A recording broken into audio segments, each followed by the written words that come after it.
हमारा जो टॉपिक है वो क्लास 9th का चैप्टर 4 है। ये जो चैप्टर है वो दो चरों वाले रैखिक समीकरण का प्रश्नावली 4.1 का है। इसमें पहला क्वेश्चन है, लेकिन उससे पहले बता दें कि जो रैखिक समीकरण है वो होता क्या है।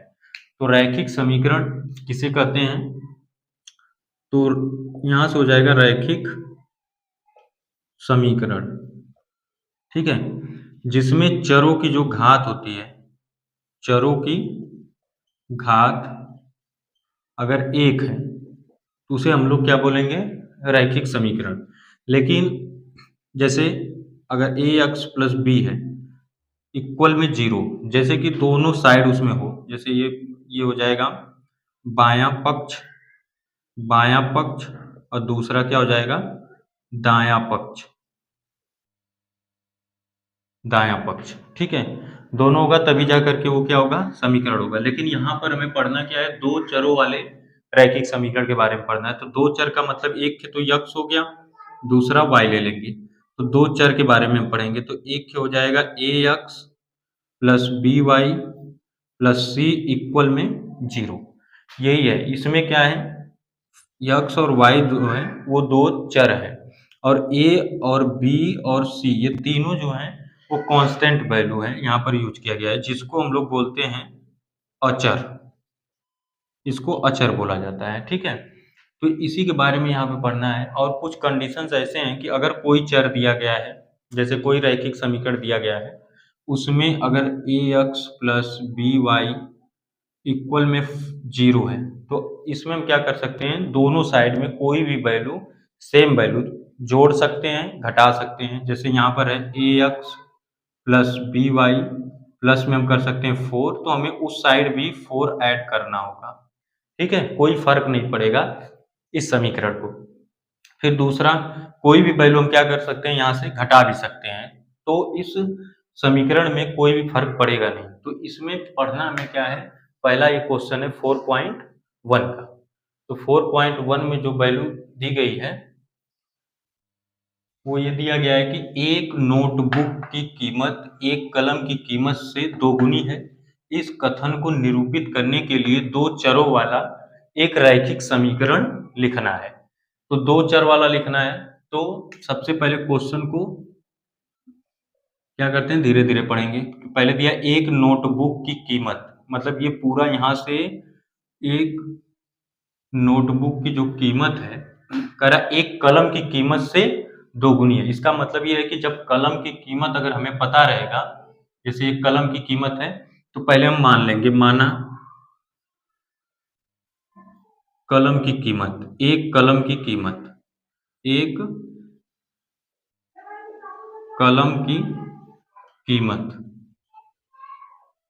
इसको हम मान लेते हैं यक्स रुपया है। दूसरे को भी मान लेते हैं एक नोटबुक की कीमत, नोट बुक की कीमत, ये क्या है, वाई है, मान लेते हैं। अब यहां पर चलेंगे शर्तानुसार। शर्तानुसार का मतलब क्या होता है, मतलब कि क्वेश्चन में जो बोल रहा है कि शर्त के अनुसार हमें चलना है। तो शर्त में क्या बोल रहा है कि एक नोटबुक की कीमत जो है एक कलम की कीमत से दोगुना है। तो अगर हम नोटबुक की कीमत यहाँ कर लें, वाई हो जाएगा नोटबुक की कीमत। और फिर कह रहा है कि अगर वो क्या है, कलम की कीमत से क्या है, दोगुना है, कलम की कीमत यहाँ लिख लें। इसमें अगर दो का गुणा कर दें तो ये पूरा कंडीशन को फॉलो करेगा कि नहीं। तो यहाँ से देखेंगे कह रहा है कि एक नोटबुक की कीमत एक कलम की कीमत से दोगुनी है, तो कलम की कीमत यक्स, इसमें दो का गुणा कर देंगे तो वो नोटबुक के बराबर हो जाएगा। ये हो गया। निम्नलिखित रैखिक समीकरणों को A X plus B Y plus C equal zero के रूप में व्यक्त कीजिए और प्रत्येक स्थिति में ए बी और सी के मान बताइए। इसमें क्या करना है कि अगर A X plus B Y plus C equal zero, ये क्या है, दो चरों वाला एक रैखिक समीकरण है।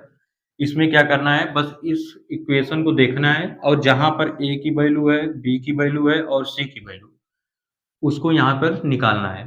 तो सबसे फर्स्ट वाला अगर हम क्वेश्चन देखें तो इसमें दिया क्या है, 2x प्लस 3y और इक्वल में 9.35, ये बार ऊपर लगाया हुआ है। ठीक है, इसमें करना क्या है कि पहले तो उसके दूसरे साइड में जैसे दायां पक्ष में ये 0 होना चाहिए, तो पहले ये 9.35 जो है उसको लेफ्ट में लेकर आ जाए।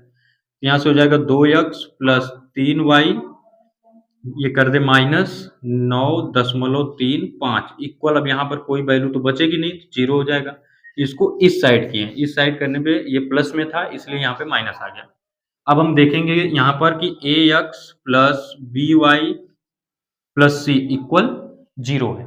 तो जहां जहां पर a है, a बराबर कितना आ गया 2, b बराबर कितना आ गया 3 और c बराबर कितना हो गया, चिन्ह के साथ ले लेंगे, जो चिन्ह यहाँ पर माइनस दिखा रहा है, माइनस कितना हो जाएगा 9.35 इस पर बाहर हो जाएगा। ठीक है, इसी तरह ये पूरा क्वेश्चन क्या करना है इसी तरह। ठीक, ये दूसरा क्वेश्चन है, इसमें भी क्या करेंगे, अगर चाहें तो डायरेक्ट ये बना बनाया है, मतलब ax plus B Y plus C equal 0 है। तो यहाँ पर देखेंगे तो यक्स में कोई भी क्या है वैल्यू नहीं दिख रही, तो हम 1 मान सकते हैं। तो a इक्वल क्या, यहाँ पर क्या 1 हम मान सकते हैं, तो 1 हो जाएगा। b के इक्वल माइनस तो लेंगे, और ये 1 अपान क्या है 5 है, तो 1 अपान क्या कर लेंगे 5, और यहाँ इसमें c के इक्वल लिख लेंगे -10। ठीक है, ये हो गया। अब उसके बाद तीसरा क्वेश्चन, तीसरे क्वेश्चन में भी सेम उसी तरह करना है। तीसरे में क्या बोल रहा है कि -2x प्लस 3y इक्वल में है 6। ठीक है, तो यहाँ से हो जाएगा 2x प्लस 3y, इसको इस साइड करेंगे तो ये प्लस है तो माइनस में होगा इक्वल 0। अब यहाँ से देखेंगे तो ये a की वैल्यू हो जाएगी, ये b की और ये c का, तो a इक्वल हो जाएगा -2, b इक्वल हो जाएगा 3 और c इक्वल हो जाएगा -6। ये तीसरा क्वेश्चन। चौथा क्वेश्चन है, ये दिया है x इक्वल 3y, इसमें क्या करना है, इसको भी इस साइड करेंगे तो x हो जाएगा -3y इक्वल हो जाएगा 0। अगर इसमें हम देखें तो c का मान नहीं है, मतलब ax plus B Y plus C equal 0 होता है, उस तरह ये है नहीं, तो हम इसको बना लेंगे x -3y अब प्लस करके 0 लिख सकते हैं, इक्वल में भी 0 लिख सकते हैं, क्योंकि कहीं पर भी हम क्या कर सकते हैं 0 ऐड कर सकते हैं किसी नंबर में, जैसे 1 है इसमें 0 ऐड कर लें, तब भी पर वो वैल्यू क्या रहेगी 1 ही रहेगा। तो यहाँ से क्या करेंगे, अब देखेंगे कि a है, यहाँ पर नहीं है कोई वैल्यू, कोई मान तो है नहीं, तो 1 हम मान लेंगे, तो a इक्वल कितना हो जाएगा 1, b का मान मानेंगे यहाँ से कितना हो जाएगा -3, और c बराबर 0 ऐड किए हैं तो यहाँ से c का मान 0 हो जाएगा। ठीक है, अब उसके बाद है फिफ्थ वाला है 2x इक्वल -5y, इसको इस साइड अगर करें तो 2x ये माइनस है तो क्या होगा प्लस हो जाएगा, इस साइड आएगा तो 5y बराबर 0। इसमें भी अगर हम देखें तो c वाला पार्ट है नहीं, तो हम इसको लिख सकते हैं 2x प्लस 5y माइनस में कितना हो जाएगा 0 कर दें इक्वल में, प्लस करके 0 कर दें इक्वल 0। अब यहाँ से भी देखेंगे तो a के स्थान पर कितना है 2, b के स्थान पर कितना है तो 5 हो गया, और c के स्थान पे कितना है 0। ठीक, इस तरह आप लगा सकते हैं। आठवां क्वेश्चन ये दिया 3x प्लस 2 बराबर 0। ठीक है, उससे पहले अगर आप चैनल पर आए हैं तो चैनल को सब्सक्राइब कर दें, बेल आइकन को प्रेस कर दें, क्योंकि हमारा जो नोटिफिकेशन है वो आपको मिलता रहे। क्योंकि इस चैनल पर हम आपको क्या करेंगे कि क्लास 9th का, 10th का, 11th का, 12th का ऑल सब्जेक्ट जो एनसीईआरटी है, फिजिक्स, केमिस्ट्री, मैथ, बायोलॉजी और इंग्लिश, ये सारे क्या करेंगे यहाँ पे हम सॉल्व करवाएंगे, जितने भी एनसीईआरटी बुक है। चलिए तो इसको सॉल्व करते हैं। ये हो जाएगा 3x प्लस, इसमें देखेंगे तो बी वाई नहीं है तो हम 0 इंटू वाई लिख सकते हैं, प्लस 2 इक्वल 0, क्योंकि 0 इंटू करके वाई रहेगा तो वो 0 ही आएगा, और 0 हम किसी भी नंबर में क्या कर सकते हैं ऐड कर सकते हैं, तो यहाँ पर हम 0 ऐड कर दिए। अब यहाँ से निकालेंगे तो ax plus B Y plus C equal क्या आएगा 0, तो a की वैल्यू कितना हो जाएगा 3, b की वैल्यू हो जाएगा 0, c की वैल्यू हो जाएगा 2। ठीक है, ये है छठवां क्वेश्चन। अब बच रहा है 2 क्वेश्चन, तो एक और यहीं पे करा देते हैं। ये सातवां क्वेश्चन, सातवें क्वेश्चन में दिया है कि y माइनस 2 बराबर 0, अब यहाँ पर देखेंगे तो यक्स वाला पार्ट नहीं है, तो इसमें हम ऐड कर दें 0 इंटू यक्स, क्योंकि हमें क्वेश्चन में बोला है कि पहले इसके रूप में लिखना है, फिर प्रत्येक स्थिति में जो स्थिति बन रही है उस स्थिति में हमें ए, बी और सी की वैल्यू चाहिए। तो 0 हो जाएगा प्लस वाई माइनस 2 बराबर 0।